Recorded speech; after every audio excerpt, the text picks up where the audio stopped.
Abonnez-vous gratuitement sur votre chaîne YouTube congodialogue.com. Abonnez-vous gratuitement sur votre chaîne YouTube congodialogue.com.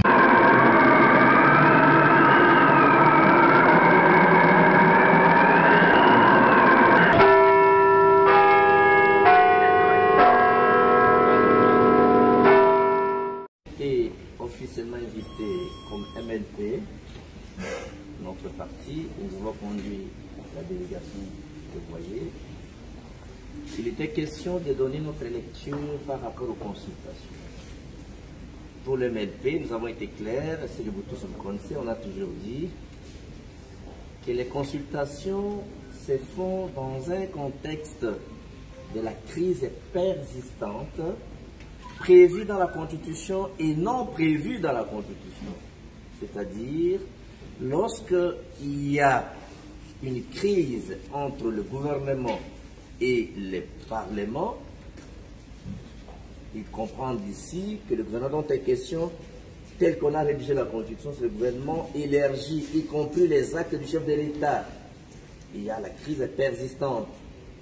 Les aspects non prévus dans la Constitution, c'est lorsqu'il y a les parlements qui entrent en conflit avec le pouvoir judiciaire. Vous avez vu les cas de l'opposition du Parlement d'exécuter la décision du Conseil d'État dans les dossiers de Kabound. Ça, nous n'avons pas prévu dans la Constitution. Un autre élément, que lorsque les trois chefs de corps entrent en rébellion contre le chef de l'État, donc le Premier ministre, le président du Sénat et la présidente de l'Assemblée nationale coalisent et entrent en rébellion contre le chef de l'État, ça, on n'a pas prévu la solution dans la Constitution. Donc, troisième élément de la crise persistante, c'est que le FCC se comporte en opposition, en opposant contre le chef de l'État ou contre le cash, donc la coalition. Dans cette rivalité, l'ensemble de ces quatre facteurs de crise met le pays dans une situation d'ingouvernabilité. Et là, il y a l'impossibilité de collaboration entre les institutions. Donc, ces consultations se font dans les contextes de crises persistantes sur le plan institutionnel. Décrit comme tel, la Constitution a été votée par un référendum. Il est normal que le chef de l'État consulte l'opinion nationale en vue de dégager la tendance générale et essentielle. Donc nous justifions, nous acceptons et ces consultations. Et nous avons donné un mémo avec des réponses que nous allons vous dire. Donc ces mémos du MLP constituent pratiquement un acte d'engagement, un acte, bien entendu, pas seulement d'engagement, mais un acte d'adhésion à cette philosophie, à ces projets de créer l'union sacrée et pour la nation. Mais qu'est-ce que nous avons proposé? Qu'est-ce que le MLP a proposé?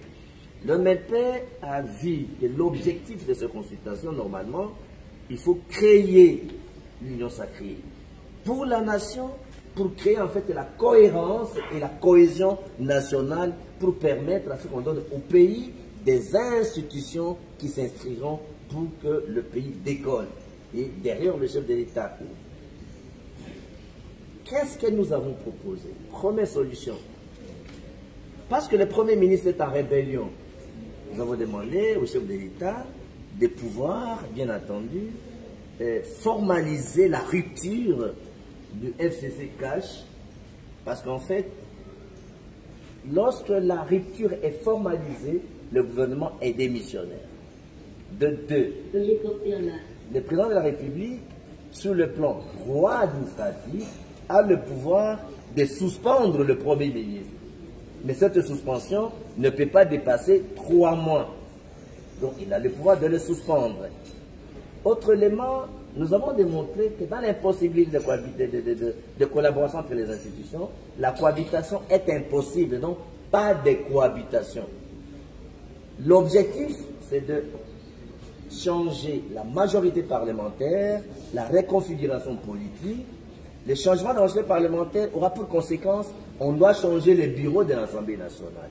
Et pour conséquence, il y aura un nouveau Premier ministre. En défaut du premier plan, il faudra donc dissoudre purement et simplement l'Assemblée nationale. Il n'y aura pas de cohabitation. Voilà un peu la lecture du MLP qu'on a soumis au chef de l'État. Je vous remercie. Abonnez-vous gratuitement. Sur votre chaîne YouTube. congodialogue.com. Abonnez-vous gratuitement. Sur votre chaîne YouTube. congodialogue.com. Et officiellement invité comme MLP, notre parti, nous avons conduit la délégation que vous voyez. Il était question de donner notre lecture par rapport aux consultations. Pour le MLP, nous avons été clairs, c'est que vous tous vous connaissez, on a toujours dit que les consultations se font dans un contexte de la crise persistante, prévue dans la Constitution et non prévue dans la Constitution. C'est-à-dire, lorsqu'il y a une crise entre le gouvernement et le Parlement, il comprend d'ici que le gouvernement dont est question, tel qu'on a rédigé la Constitution, c'est le gouvernement élargi, y compris les actes du chef de l'État. Il y a la crise persistante. Les aspects non prévus dans la Constitution, c'est lorsqu'il y a les parlements qui entrent en conflit avec le pouvoir judiciaire. Vous avez vu les cas de l'opposition du Parlement d'exécuter la décision du Conseil d'État dans les dossiers de Kabound. Ça, nous n'avons pas prévu dans la Constitution. Un autre élément, que lorsque les trois chefs de corps entrent en rébellion contre le chef de l'État, donc le Premier ministre, le président du Sénat et la présidente de l'Assemblée nationale coalisent et entrent en rébellion contre le chef de l'État, ça, on n'a pas prévu la solution dans la Constitution. Donc, troisième élément de la crise persistante, c'est que le FCC se comporte en opposition, en opposant contre le chef de l'État ou contre le CAJ, donc la coalition. Dans cette rivalité, l'ensemble de ces quatre facteurs de crise met le pays dans une situation d'ingouvernabilité. Et là, il y a l'impossibilité de collaboration entre les institutions. Donc, ces consultations se font dans les contextes de crises persistantes sur le plan institutionnel. Décrit comme tel, la Constitution ayant été votée par un référendum, il est normal que le chef de l'État consulte l'opinion nationale en vue de dégager la tendance générale et essentielle. Donc nous justifions, nous acceptons ces consultations. Et nous avons donné un mémo avec des réponses que nous allons vous dire. Donc ces mémos du MLP constituent pratiquement un acte d'engagement, un acte, bien entendu, pas seulement d'engagement, mais un acte d'adhésion à cette philosophie, à ces projets de créer l'union sacrée et pour la nation. Mais qu'est-ce que nous avons proposé? Qu'est-ce que le MLP a proposé?